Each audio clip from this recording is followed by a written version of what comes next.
IDC Radio 106.2 FM. IDC Radio in collaboration with Kol Israel.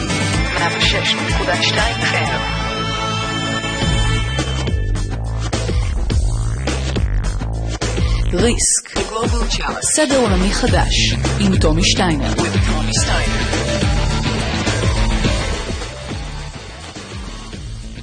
Hi, you're listening to 106.2 radio broadcasting from the Sammy Ofer School of Communication here at IDC Herzliya. I welcome you to Risk, a conversation on politics, strategy and diplomacy in the 21st century. My name is Tommy Steiner. I'm with the Institute for Policy and Strategy here at IDC, and today I'm joined by Dr.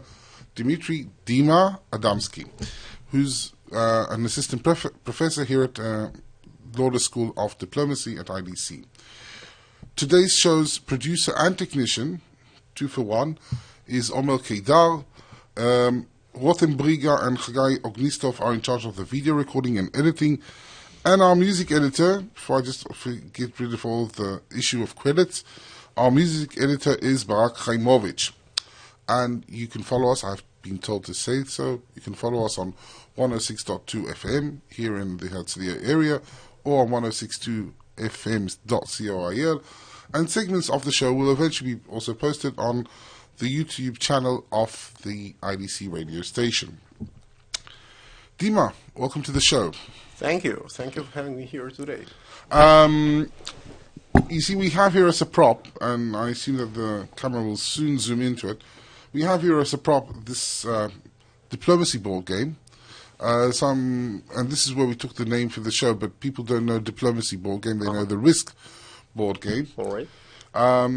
This is 19th century Europe.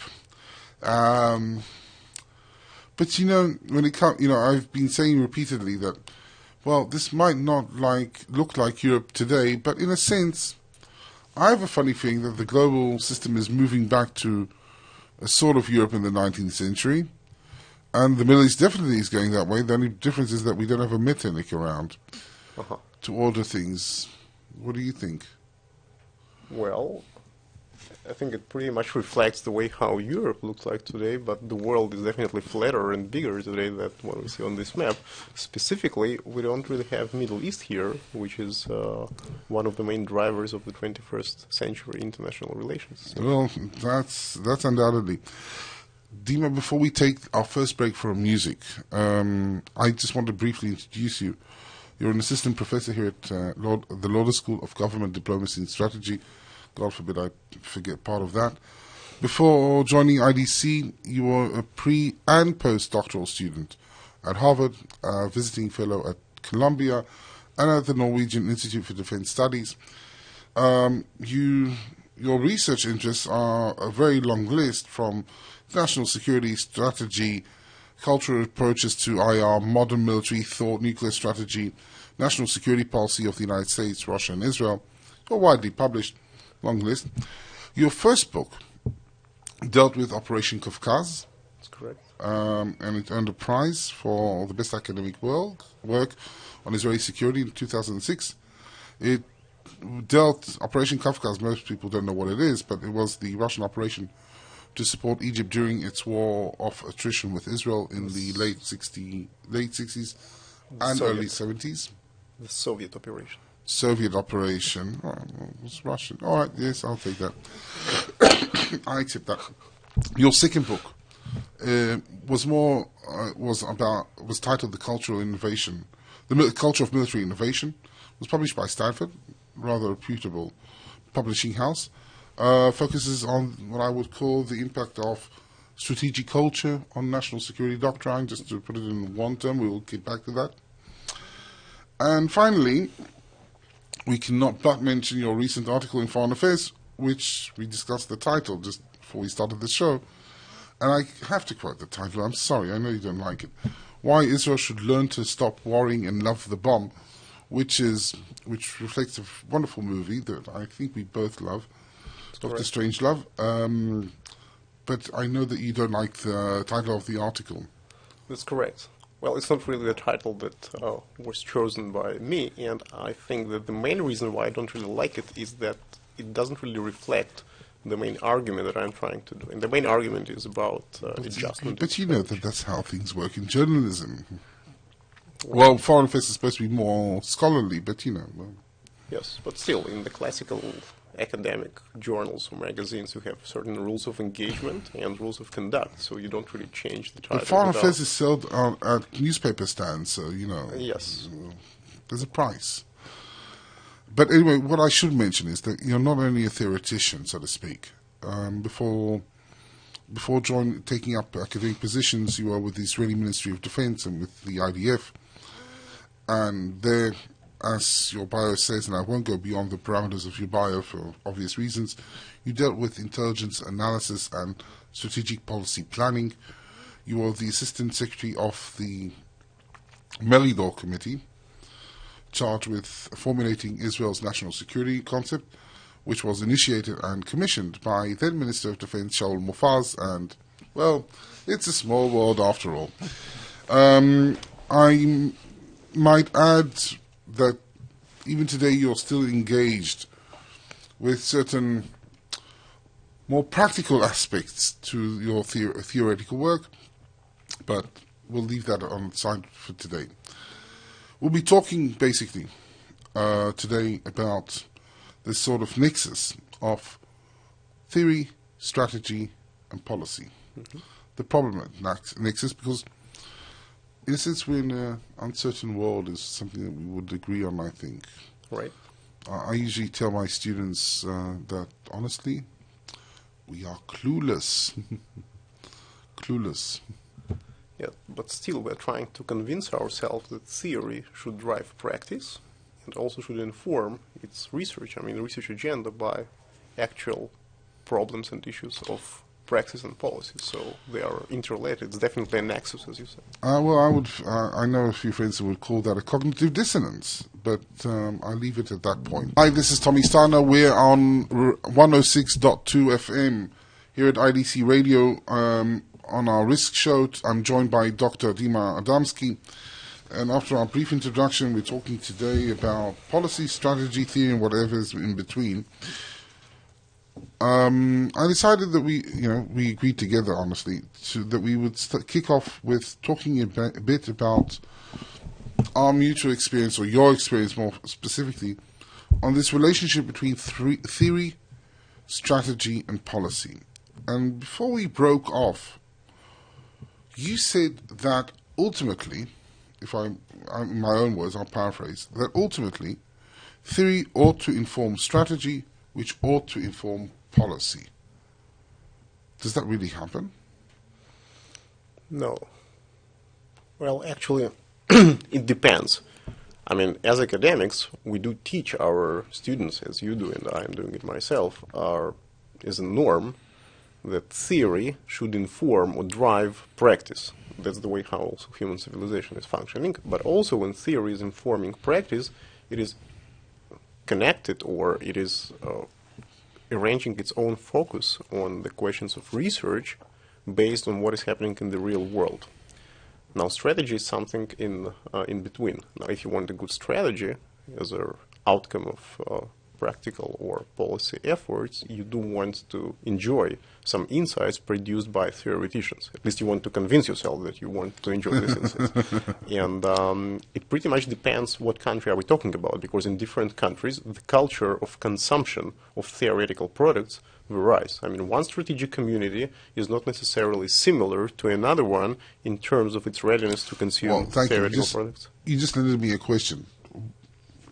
I assume that the Americans are more receptive in comparison to Israelis when it comes to theory informing strategy. Absolutely. Is that a good thing or a bad thing? Or isn't there such a thing to say? Well, first of all, it's a fact of life. That's how it works.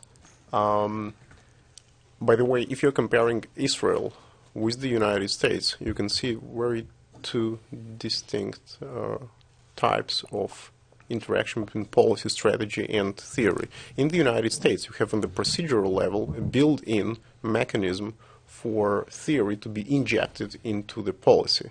First of all, a lot of policy-oriented but still academic or theoretical research is outsourced to a special part of academia, I would call it the whole think tank industry. Yeah.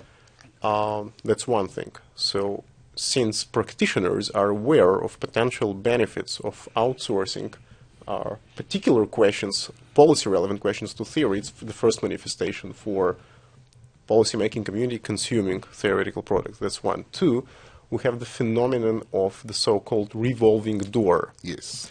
When people from particular administration, when their tenure is over, they are not going... Or when they're voted out of office, to be honest. Exactly. Well, whatever we define, however we define it, eventually what happens with them at the end of the day is that they are going, some of them are going to think tanks associated with this or other political stream. Eventually, and this is the revolving door thing, being in the think tank, they're just not waiting, they are not only waiting for another round of elections, they're producing some theoretical, though, but policy-relevant stuff, and in 4 years, if they're back to office, they're bringing their insights. Exactly. That's in the United States. And this is why, and I'll be with the Israelis in a second, Yes.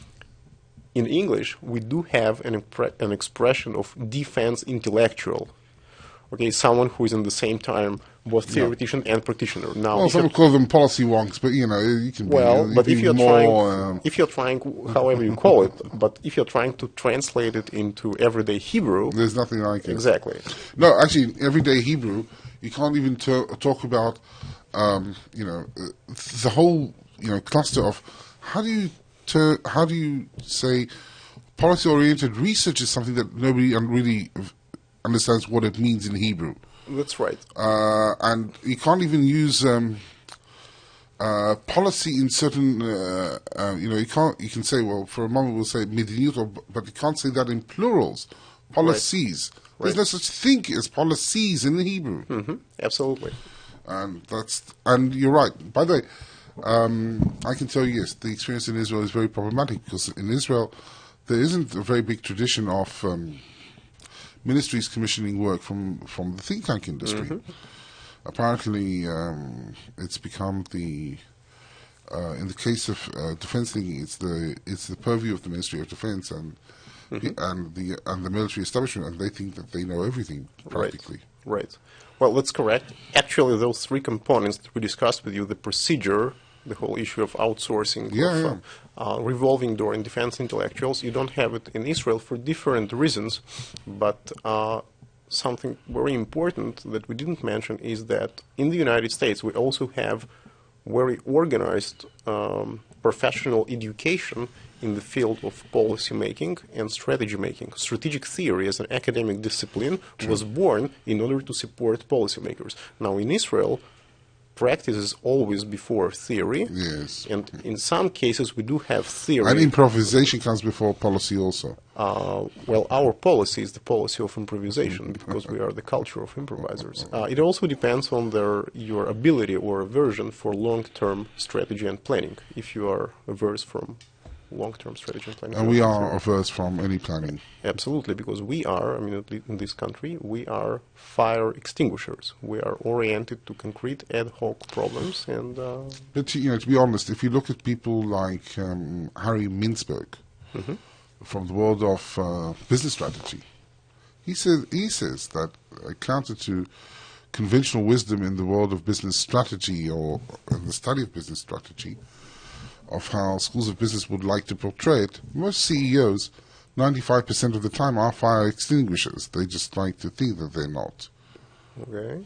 So in that case, we're not doing so bad.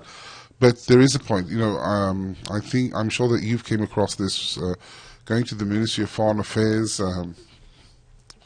You're always sometimes a bit shocked by what they call policy planning and other things. It's a bit disdainful, but you don't think that there's much basis for hope in that respect? Well, I think that you need to produce, as you said, a healthy balance inside the system between people who are perfect or excellent fire extinguishers, because you do have fires. You need people who who are capable of improvising out of uncertainty. At the same time, you want a healthy balance with the second group of people who are oriented and investing enough intellectual energy into the long-term thinking. So the healthy balance is normatively something that we want to achieve. There is some room for improvement on the Israeli side, right? Well, there is a huge room for improvement on the Israeli side. We're back. My name is Tommy Steiner. We're at the Risk Show. I'm here with Dr. Dima Adamsky. Before we took a break, we were talking about, how do I say it politely, the Israeli version of consuming theory and some more thoughtful input into policy making and strategy and developing strategy. And we cut off at that point where we said that there is room for improvement. And in the break, we started talking about your modest experience, because we have to be very we'll tread around it, with the Meridor Commission, which was commissioned by Shaul Mofaz and Ariel Sharon at the time. But then, as you say, nobody used it. Why? Well, actually, there was an answer in your question already, and as we discussed it during the break, Meridor Committee was, if you're situating it in the context of the Israeli experience and Israeli strategic culture, it's an exception of the rule that proves the rule. It's an exception of the rule because in Israel, as opposed to other countries, we do have national security concept. Concept is something unwritten. It's just a cloud of ideas that informs our strategic behavior. But we never actually codified it in written form. I mean, in Israel, if you compare it again to the United States, you will not find national security strategy once in 4 years, nor quadrennial defense review, nor military strategy or defense strategy. So we are, on the one hand, strategic community that is very much involved in everyday practice, but it's not driven by any written form document. And Meridor Committee, according to what we can read in the open sources, its main goal and aim was to produce, in written form, doctrinal guidance for strategic community for the next 5 or 10 years. So in that sense, it's not a concept, it's a doctrine. There were several efforts in the Israeli history to do something similar, starting from the late 70s. I think there were 3 efforts, and none of them actually produced a document like that. So in that sense, it's an exception of the rule. For the first time, got through a document? Yes, there was a written document submitted to then Ministry of Defense and Prime Minister. That's why it's an exception of the rule. It proves the rule, though, because nothing actually happened. Because in this country, there is no culture of consumption of the written form products in strategic affairs. So I will tell you one thing that, by the way, the defense establishment is not is not so exclusive in Israel, because Israel's foreign ministry has never published a foreign policy strategy or a list of what are Israel's national interests. There is no such document. I've never came across it. There has been an attempt on occasion also to try and define priorities. By the way, the Ministry of Foreign Affairs now has, if you go into the Ministry of Foreign Affairs, at least last time I visited there was a huge board with a long list of priorities and objectives of Israel's foreign policy. And I told somebody, he said, well, I think you missed the point about such a list. So what is it? It says prioritization, because it was bulleted and not numbered. Okay. And even if it was numbered, there'll be 10 or 11 priorities. And priorities in foreign policy are not 11. Right. Priorities are 1, 2, 3, 4 on a good day. 11, and they were, by the way, drafted in terms that, if you look at it, it says, oh yes, wonderful, yes, I want that too. Israel would improve its international status. Oh God, that's very great. Right. Great. Well, but the point is that sometimes these efforts, and by the way, that was one of the criticisms leveled against the Meridor Committee, that it soon became, how do I say it gently, obsolete. Was that the case, that the doctrine that it developed became obsolete rather shortly after it was submitted, or am I exaggerating? Well, I see it slightly differently. Yes. Just chronologically, we don't have enough time to enter into it. It's a separate effort to write an intellectual history of this committee, because it should be written, by the way. Absolutely. I think it's very important, it's very interesting, and I think that even an effort that Minister Meridor, Dan Meridor, produced, it's something really legendary if you compare it to other cases of Israeli policymaking. But the report was submitted to the political leadership in late April 2006. And as we all know, the war with Lebanon, the Second Lebanese War, broke out in July 2006. We can't go to details of the report, it's still classified, but a lot of things... Which is tragic, but it's bizarre that Israel has the entire doctrine is classified. Yes. Yes, we agreed on that. Yes. Well, if you're comparing it again to their other democracies, and Israel is defining itself as a democracy, so if you're comparing it to other Western democracies, you will always find one version which is classified, and the second one which is more open for the public, especially for academic or think tank community to use it and to inject some ideas. In any case, there was this window of opportunity for the strategic community to consume insights from the report in between April and July, before war started. Of course, there was a short time to produce any changes, but a lot of inefficiencies or lacunas that were later on emphasized in the conduct of IDF and strategic community during the Lebanese war were outlined in this report. Now, I'm not trying to say that reading and implementing insights from this report would have solved the problem. Yes, but it became obsolete not because it was a bad product. It became obsolete in a sense that a lot of things changed after the Lebanese war. But very small adjustments in this report were necessary, I think, after the war. In fact, just one last point. I think, in fact, the war in Lebanon, lessons that we learned from the Second Lebanese War, supported most of the main findings of this. I think the one thing that the claim, because this is what, I can talk about this because, frankly, I never read the report, so I'm on safe ground. So you don't even have to nod. But Minister Meridor did present some basic tenets of the report. He said very clearly that there are two types of confrontation that Israel is likely to face. There was the sub-conventional type of warfare, which actually refers to terrorism and insurgencies and all that. Mm-hmm. And the other form of warfare would be something that we thought about how do you translate that into English? Super conventional, in the sense that non-conventional warfare. Yes. And some of the criticism was that actually Lebanon proved that conventional warfare is still relevant. Mm-hmm.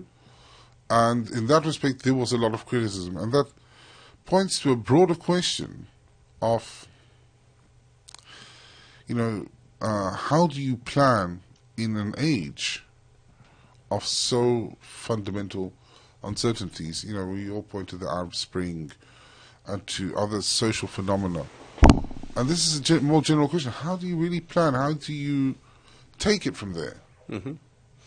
Well, as you said, Israel historically, in the last 20 years, is in the very unique situation because it deals with three kinds of challenges that you mentioned. Those are sub-conventional, in other words, asymmetrical threats, conventional warfare, and non-conventional challenges. If you're looking into Israeli military capabilities of the 90s or, I think 90s, early 2000, there was an asymmetry in between the actual challenges, because the main challenges were asymmetrical threats and non-conventional threats. However, their strongest part of the Israeli military power was, of course, on their conventional realm. Now, war in Lebanon, it's not really conventional warfare. In academic community, we do define Hezbollah as a hybrid warfare, which is a combination of several things. Now, IDF and Israeli strategic community should, of course, shape itself for this new reality. But again, it's very peculiar situation. Maybe people in the United States do experience similar challenges. You can also say the same about the Russians. But again, not going into the details of the report, even before the war, that's exactly the insight that this report was trying to emphasize, the healthy balance between capabilities that should enable this country to face these three kinds of challenges. We're back, and we talked about the connection, specifically in Israel, between policy, strategy, and theory, or the lack thereof, to be more honest. Yes. Yes, well, but I would like to take this discussion now to a more, how would I say it, actual realm, current event realm, and that's Iran. And I go back to that wonderful title. I must say that although you didn't like it, I think it's, and it may not have reflected the main point that you were trying to make, but what you were trying to say, if I'm not mistaken, is not why should we love the bomb, but how how Israel could indeed live or learn to live with an Iranian bomb. Yes. So now, as you know, I'm sure you know, this week will be broadcasted later on. The dear lady Ashton, the EU High Representative for Common Foreign and Security Policy of the EU and the Vice President of the Commission, wonderful title. You know, I always say that people with long titles have different issues. But Lady Ashton showed up in Israel, and to make a point, Prime Minister Netanyahu brought along for the meeting his three main cabinet members, one who wasn't yet one but almost was, Ehud Barak, Avigdor Lieberman, and Shaul Mofaz, because she is now negotiating. She's the chief negotiator, so to speak, with the Iranians. And the message they conveyed to her, which is an Israeli consensus, is that Israel cannot live with a bomb, with an Iranian bomb. So why do you think that Israel can indeed live with a bomb? Well, first of all, I have a privilege of discussing this issue from the position of a pure academic and theoretician. So as opposed to everything that we discussed before during our meeting today. This is our disclaimer, right? Yes, absolutely. And with regard to what you said, I have a privilege of discussing it. Now, in this country, as in other countries, there is of course a risk, or some people believe that there is a risk of discussing alternative strategic future and imagining Iran after crossing their threshold as something, I mean this discussion, as something that may communicate to the other side the state of intellectual affairs.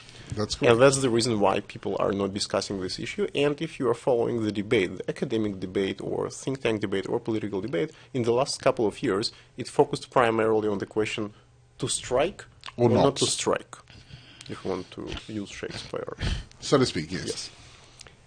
Now, I think that as an academic, and there are several people who are doing research in this field, including people in Institute for Strategy and Policy, there is an intellectual responsibility to imagine this alternative strategic future in order to prepare ourselves for it. Let's make just an exercise, an intellectual exercise. Let's imagine that for some reason, and I think that the world where Iran possesses nuclear capability is an extremely problematic world, and I think it's very important to invest all possible options in preventing this eventuality. But if for some reason we are there, I think it makes sense today to invest significant intellectual energy in order for But don't you think that such intellectual energy is invested within the defense establishment?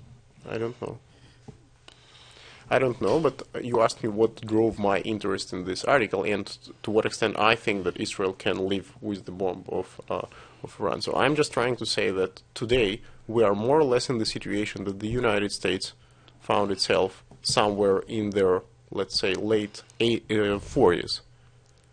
The Soviet Union crossed nuclear threshold in 1949. Exactly. Yes. So we are somewhere in 1947 or 48.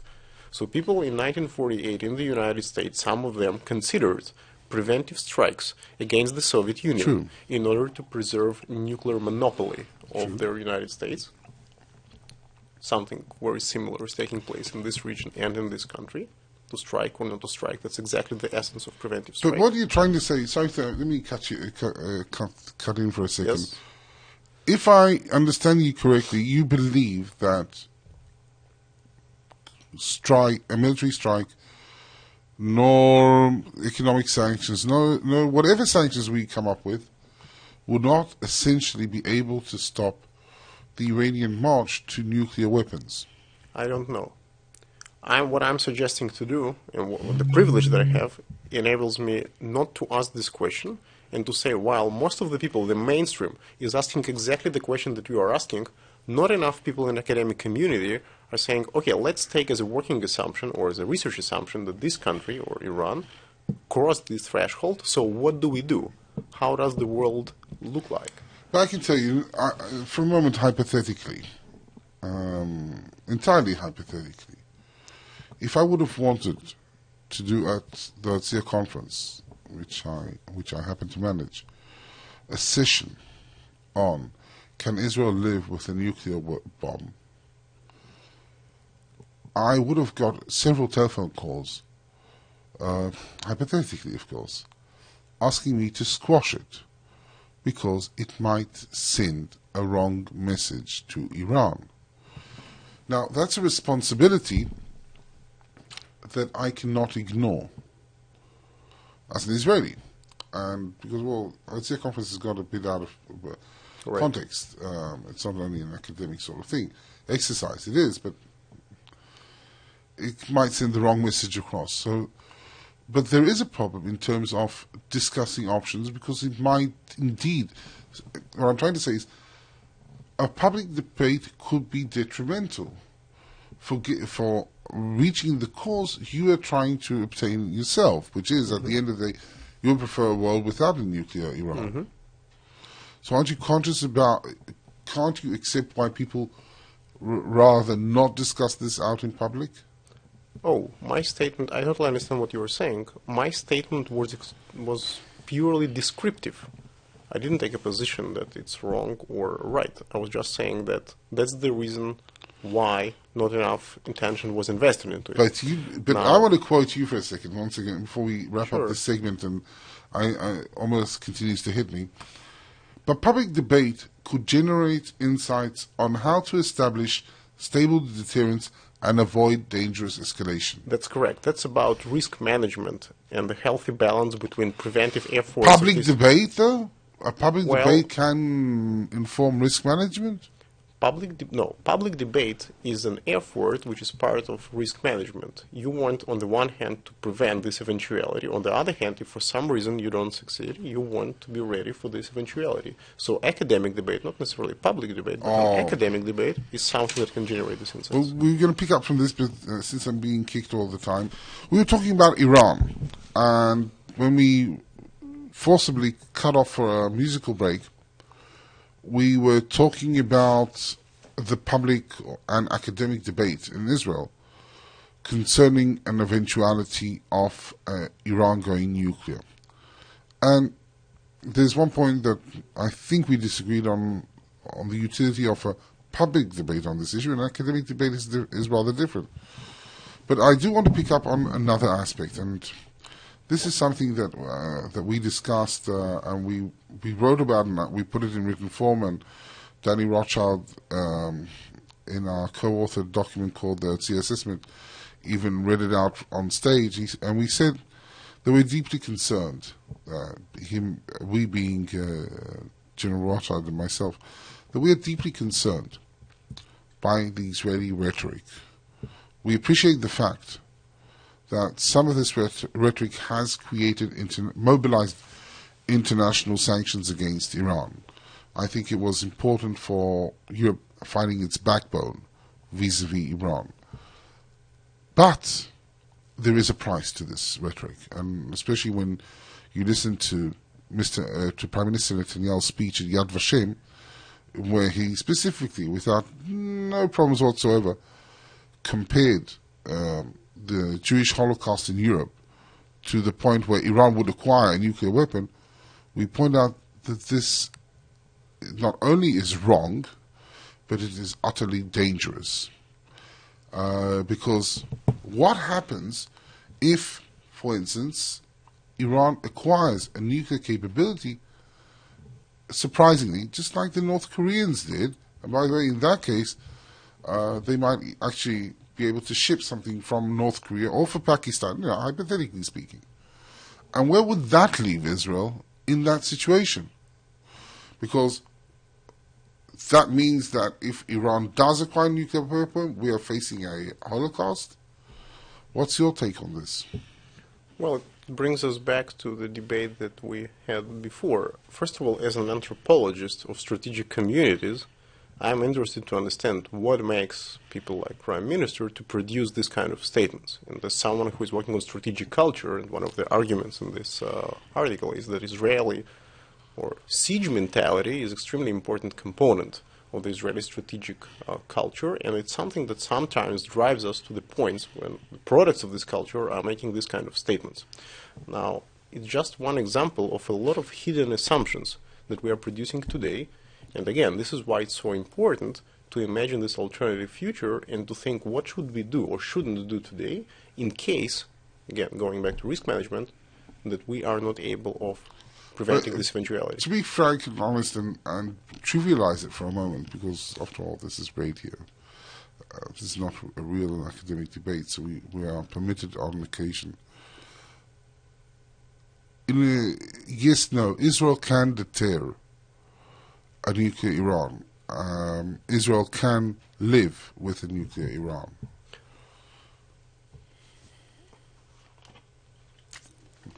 You're quiet. I think the correct, I would just like to paraphrase what you said. Please I think do. we are,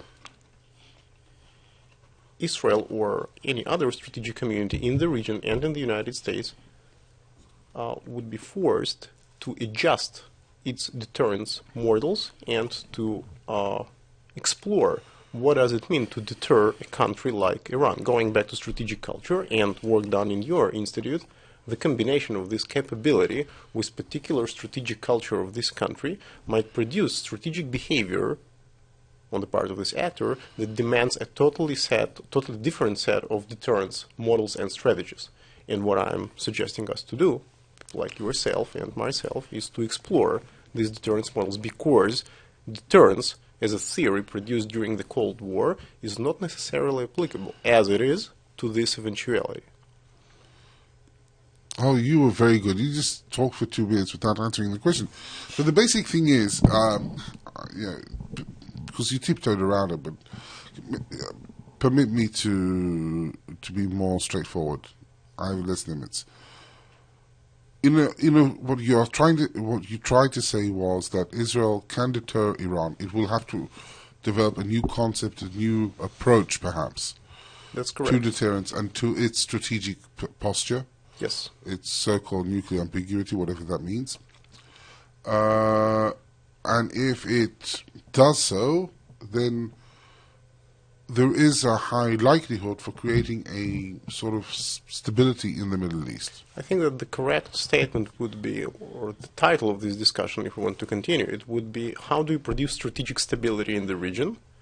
And then you need to ask a lot of questions about your client to explore its strategic culture, its decision-making process, its command and control architecture, what exactly is it doing with this capability, and then to put it in front of the capabilities that you are familiar with. So. But the problem is, with this issue, I want to start to wrap up our show today. Is as fascinating as it is.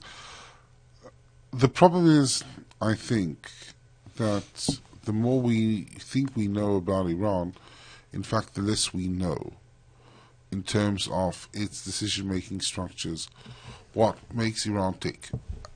To some extent, the entire region, the Middle East where we are situated in, is transforming in front of our eyes. Right. It's transforming, that's the term. How do you plan, strategize in face of such uncertainties? And this is a more general question, not only about Iran, also about Iran. Well, I don't think there is a silver bullet answer for this kind of question, but you're trying your best to identify, or to learn the situation, to follow it as quickly as possible, to be very open-minded, and not to be prone to cognitive closures just because things are changing. So you should be capable of identifying both risks and opportunities, as opposed to the worst-case scenario orientation. And I think you should apply the same intellectual strategies that you are familiar with, but not to forget about their opportunities that those uncertainties or transformations might bring you with them. But the problem in Israel is that, to borrow a term from risk management, we like to hedge. Right. And the cost of our hedging is sometimes rather expensive. It's rather, I think, exuberant, actually, to be more precise. But again, as I think we stated from the beginning, we are a bit, what you call defense intellectuals. I'm not sure if I qualify. Defense intellectual, think tankers, and policymakers in this era need to be a bit more, how would I say it, modest? That's correct. Modest, but ambitious in a sense. But modesty is required. The only question is, and with this I want to end, we need to try and get through to Israeli decision makers. Because as you are concerned, I'm concerned, that in Israel the think tank industry is very small, that our impact is rather limited, but we have to change this reality and penetrate through. I totally agree. I think your institute is doing very important work, and I think that the key word that you mentioned is intellectual modesty, because intellectual modesty is what prevents you from cognitive closures, and cognitive closures are usually the source of the most fatal mistakes that you can produce. Yes, but the question is, how do we break this tradition in Israel? It's not going to be an easy journey. Well, we discussed during the break there are socially constructed strategic communities where both constructivists and both are students, in a sense, of Professor Adler. So I think even this program, bringing it to their public attention, discussing these issues, trying to penetrate strategic making community is one effort. So I think as of now, situation might be better than it was in this country 30 or 20 years ago. And on this optimistic note, I want to thank you, Dima, for taking the time to come to participate in this show. It's my honor. Thank you. I want to thank Omer Kidar, our producer and technician, our music editor, Bar Chaimovich, for an excellent choice of music, and to our video technicians, to Roten Briga and to Chagai Ognistov. This is Tommy Steiner. You'll be tuning into Risk, broadcasted from IDC Radio at 106.2 FM. Follow us on the internet and on YouTube. And till the next time, all the best. IDC Radio 106.2 FM. IDC Radio in collaboration with Kol Israel 106.2 FM